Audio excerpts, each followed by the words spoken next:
Hi guys, this is Ginjo from London Source. Back for another amazing week for Bleach breakdown review of chapter 12 and 13.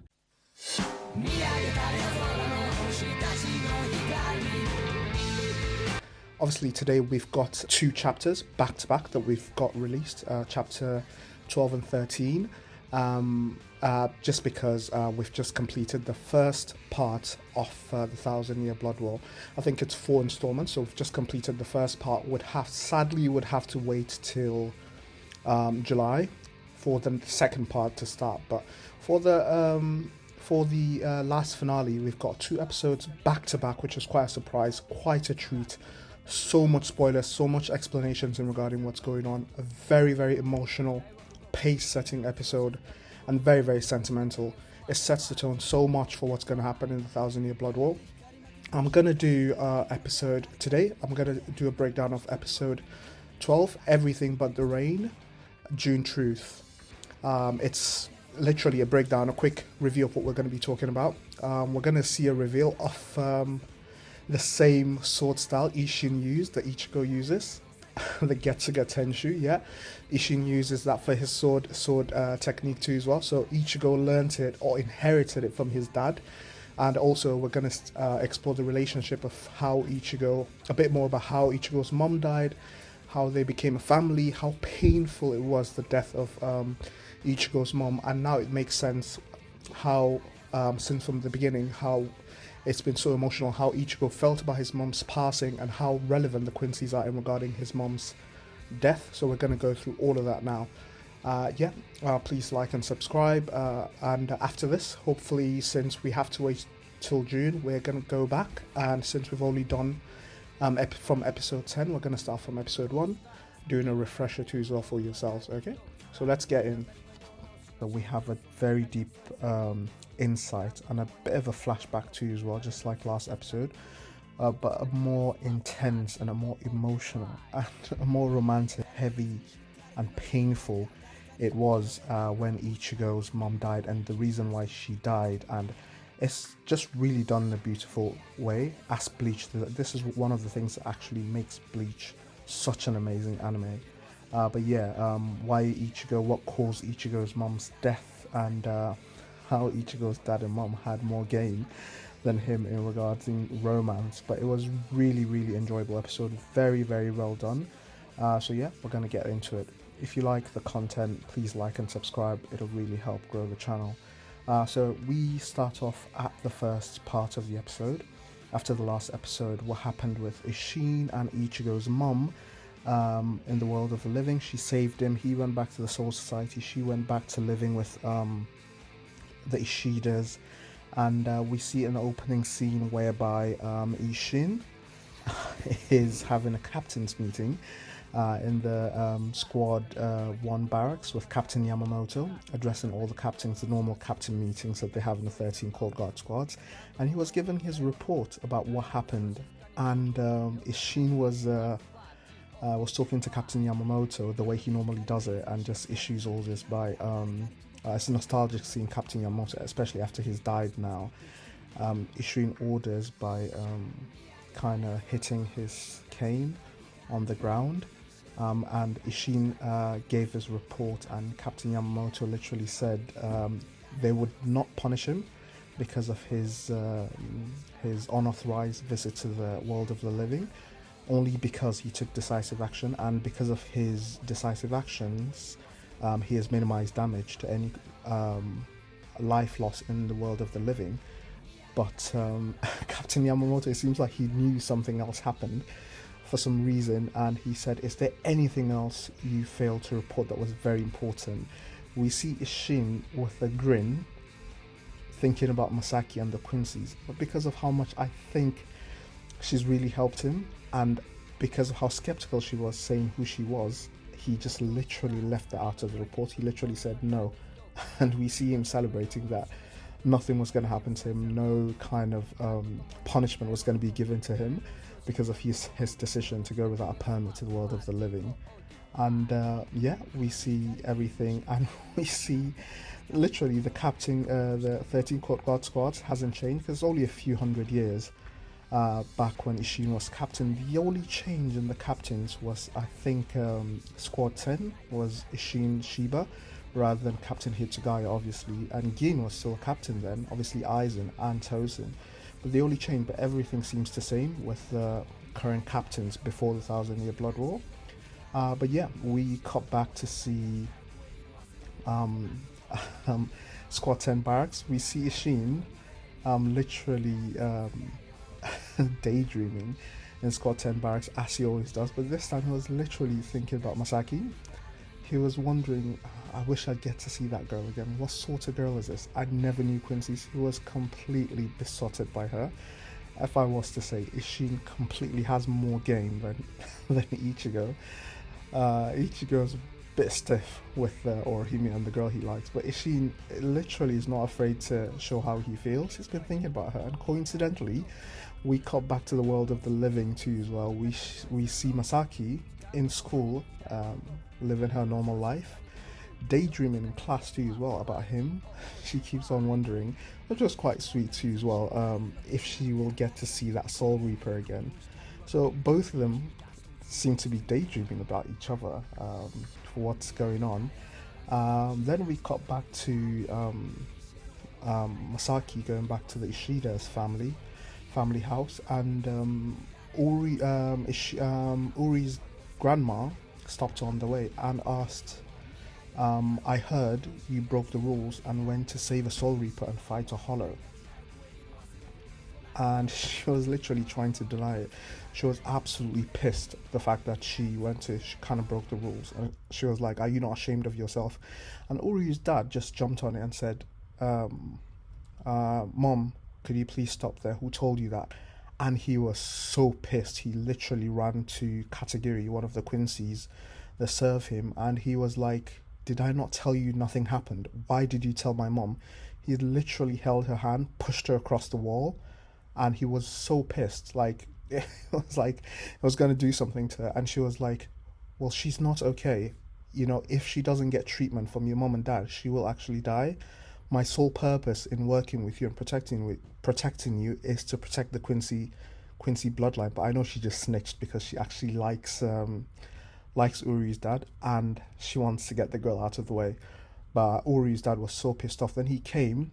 Before they could keep on having the conversation, Masaki completely passed out because earlier on in the episode she was walking and she felt, with her classmates in school, she felt a bit fainty. There was something taking over her body. It seems like it's the hollow bite, the last hollow bite that she had from the battle. Quincy's from one of the mangas that I read before, and one of the comments from some of my geeky people that comment on my page, Quincy's actually pure souls. They cannot have any interactions with hollows at all. Their souls are very, very pure, and that's the reason why they tend to kill hollows on sight, because they don't want anything mixing with them completely, and they're very careful mixing bloodlines too as well. So it seems Masaki just completely collapsed in front of Uri's grandma and Uri's dad completely, and a hole started appearing, just like a hollow hole, in her chest, completely, literally like she's going to become a hollow. And Uri's dad just lifted her up and left, and his mum was trying to call him back. She literally said, you shouldn't stay close to that thing, otherwise you're going to get affected too as well. They're all about protecting the bloodline of the Quincy's. And Uri's dad didn't care. He really loves Masaki, and he cares for her too as well. And he just ran off, jumped. I think he started using the Hirangaku flash step of the Quincy's, really. So he was walking, and Hollow nearly attacked him because he was defenseless while he was walking. The massive Hollow just appeared behind them. Before it attacked them, we saw Ishin completely arrived like a knight in shining armor, completely obliterated the Hollow, and he literally asked Uri's dad, you almost got eaten by a Hollow. Uri's dad was mega pissed off, because obviously the reason why Masaki was hurt, it was because she tried to save him the last episode, but Ishin literally sneaked off to the world of the living because he's been thinking about her and wanting to thank her in person for what she's done. So coincidentally, he found her sick and he was asking what happened to her. And Uri's dad just shouted, "It was your fault. It was because she tried to save you, and that's why she got hurt like this." And he was like, "This happened to this girl because she put her life on in risk because of me. She tried to save me." And you can tell he felt really bad. Ishin, just like Ichigo, has a very, very strong sense of duty. He would literally, as soon as he's indebted to you, if you saved him, he'd never forget. Obviously, we see the only person, apart from Aizen, that's always there in every situation, Kisuke Urahara. Even in the beginning, we see a flashback of him when she was getting ill. It seems like he's been monitoring Masaki since that incident happened. He wasn't even there, but he was monitoring her. She bumped into him. She almost fainted, and we see Kisuke Urahara, and they start arguing. Ishin and Ichigo's dad, Uri's dad, and Ishin, and he was like, "There's no time for this. If you really want to save this girl's life, in Urahara fashion, obviously, both of you need to come with me right now." So he completely takes them into his Urahara shop, and he was literally explaining, which was quite interesting, that they've got two options to save this girl. The truth is, she would never ever become a normal Quincy again. But what he can do is to save her life. He literally said what's going on with her is called holification. And he's been studying this thing for over 100 years. And Ichigo's dad said, "Who are you?" And he said, "I'm Kisuke Urahara." And I think he doesn't know him facially, but he's heard about him. It was quite a big deal when he got banished and the holification case. So he knows about him, but he doesn't know who he is. And he was explaining the process. He said, what's going on with her is holification. And we know that black hollow that she saved Ishin from, Aizen was experimenting with it. And it was a form of holification. So whenever that hollow cuts you, you're supposed to holify. So holification has started taking process on Masaki's body. And Kisuke Urahara said, unfortunately, because Quincy's are actually very, very pure, they're everything negative towards a hollow, there's no way of saving her. Once holification starts, they would have to insert something counter to that to be able to stop the progression. That's the only way they can be able to stop it. And the furthest thing that's opposite from a hollow and a Quincy is a Soul Reaper, because the Soul Reaper is a direct opposite of the Quincy's. And Ishin, obviously, her being an edged Quincy, a true-born Quincy, was completely furious. He's like, no way, it can never happen, completely. And Ichigo's dad completely didn't even argue. He literally just said, fine, I'll do it. If it's me, I'll do it. He said they needed someone to be able to be like a buffer, to be able to bond with her soul, to be able to stop the regression. So the hollow can be kept at bay within her, but they need a strong presence, such as like a Soul Reaper, to be able to be bonded with her soul, to be able to stop the regression. But by doing that, Ishin would never ever go back to the Soul Society. He'd never be a Soul Reaper anymore, and he'd lose his powers. He wouldn't even be able to see hollows anymore, or Soul Reapers anymore. And Ishin didn't even blink an eye. He said yes. And he literally repeated the same thing Masaki said, that if I don't save the person that helped me today, what kind of person would I be tomorrow? I wouldn't be able to live with myself. Uri's dad just paused and remembered exactly the same thing Masaki said before she stepped out to go and save Ichigo's dad. Very similar already, you know. Perfect match for each other, really. But yeah, he literally didn't bat an eyelid. He said, yeah, he even told Kisuke Urahara in normal Ichigo fashion that you explain too much. This is way too complicated. I said, yes, I am going to do it. It's a big decision, but I don't care. I just want to save this girl life. I owe her so much. We see the inside, like a kind of empty space of Masaki, what's happening in her soul. Apparently the hollow is completely taken over. We see her floating in air, like in a hollow space, in a dark space. We see the hollow trying to devour her, whereby in the world of the living, she's completely hollowified. She's becoming a hollow, and inside we see him trying to literally eat her, slowly trying to devour her. And yes, finally, when Ishin comes to save her, Like a knight in shining armor, we see him use a technique we've all been waiting for to see, a Getsuga Tenshu. He released his sword Engetsu and obviously just gave the hollow a Getsuga Tenshu, and it completely obliterated it, and he finally saved Masaki. I think Urahara started the holification process. His soul was bonded successfully, and there he is, saving her from the hollow. Have to stay with her, completely be there over her whole generation to make sure she's fine. Everything happened. Uru's dad was completely unhappy about the situation, obviously, because he's meant to protect her. She's a true blood Quincy, and yeah, he's completely failed. There he was. Masaki was woke up. Everything fine. Everything has went well. Ishin is not a Soul Reaper anymore. They're waiting for her to wake up in Urahara's shop. Then we cut back to see Uru's dad walking back home in the rain, and we see Katagiri follow him. And she was like, and he told her to go back and tell her his mum that he can no longer protect the Quincy. So he's not the one to protect the Quincy bloodline anymore. He's completely failed. And Katagiri, she's had feelings for him for a very long time. Apparently, she was brought to the Ishida's house when she was very young, and her sole purpose was to look after him and to live for him and to serve him. And she started crying. She said, "I cannot do that." And she disobeyed his order. He said, "Did I not tell you to leave?" She said, "Have you forgotten my whole purpose of living is to make sure to serve you, to protect you? And there's no point in me going back if you're not going back." And she literally, it was quite emotional because she said, "If you cry, I cry. If your heart breaks, my heart breaks too as well."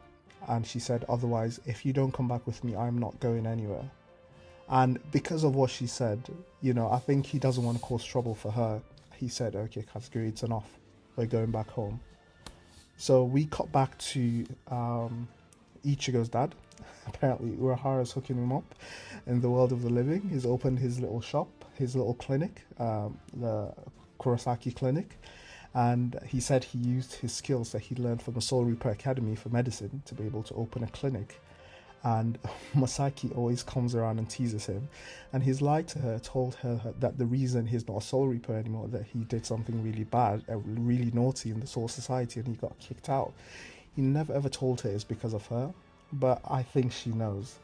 She already knows that he did it because of her, because she brings him lunch, and apparently he's got game. They went to the movie. It's quite a romantic episode.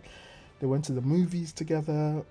She takes him to the movies because he's always working.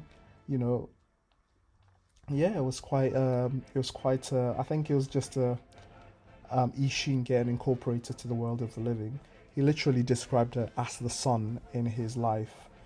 But yeah, we cut back to Ishin telling Ichigo, and he said, I don't need to repeat what has happened after that, how you were born and everything like that. But what I'm going to do now is I'm going to tell you the real reason why your mother died all those years ago, and who was the person responsible for killing your mother all this time. And he said something. He said a Quincy word that meant the holy selection. He said the Ashwalin. So we get the name of the episode, Everything But the Rain, June Truth, a massive panel, episode 12. And he said the reason why your mother died was because of the hollow that has invaded her body.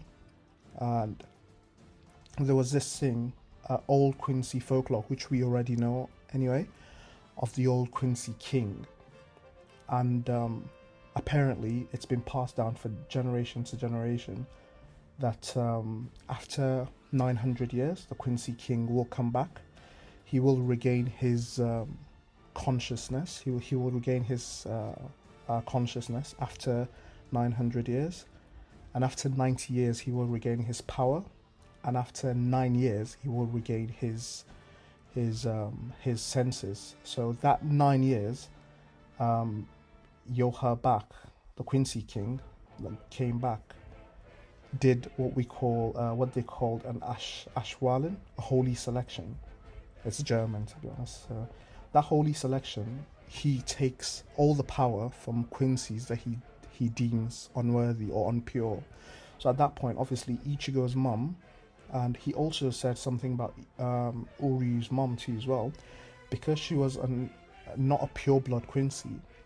That was the reason why she died. At the same time, Ichigo's mum died too as well, because of the holy selection that Yoha did. So all of them died. And incidentally, at that same time, Ichigo's mum went out with Ichigo, because we already know back in the episode. So the reason why Ichigo's mum died was this hollow called obviously Grand Fisher attacked her with Ichigo. But the way he was saying it, Masaki was such a badass that she had Blot's vein, a hollow of that caliber. Even with what has happened to her with the hollow inside her, she would have been able to obliterate it. Her Blot's vein is so strong that the hollow wouldn't even be able to scratch her. But because that day she couldn't use it, Yohabak had already performed the holy selection, and he took all of her powers. So the hollow attacked and killed her, and that's the reason why she died. So that's literally the reason why, his wife died, and the Quincy King has been back. And now that he's been back, he's invaded the Soul Society. Apparently, the Quincy King is the first Quincy. The blood of every Quincy, the blood of the Quincy King, runs through every Quincy alive. So he's literally the first Quincy completely. The Quincy Jesus again, to be honest. But yeah, very, very intense episode. Extremely intense. We get a post-credit scene of Ichigo and Ishin, and literally Ichigo said, "Thank you, Dad. I appreciate it." And we go out. We see Izumi, Ichigo's boss, saying that she came back. She gave him his Soul Reaper badge anyway, and he took it. And he said to his dad that he was going to go back to the Soul Society. And that's literally what we see. Ichigo's gonna head off, and hopefully next episode we're gonna see him have a massive showdown between him and the Quincy's. Yeah, it's gonna go all out next episode. Very, very good episode. One of, honestly, storytelling, Bleach, in every anime, Bleach has the best ever. It's so intense, so emotional, romantic too as well. I don't even know how they did that, but very, very good episode. It sets a tone of how Ichigo's mom and dad met, how painful it was for them losing their mom, and how Masaki, became a human, and how it sets up for this new Quincy King going forward. Also how Uri lost his mom too as well, who Katagiri was, and we know that, Uri's dad married Katagiri because of that situation. But yeah, very, very fantastic episode, very good episode. Thanks guys. If you like the episode, please like and subscribe, and we'll keep putting out more content. Thank you.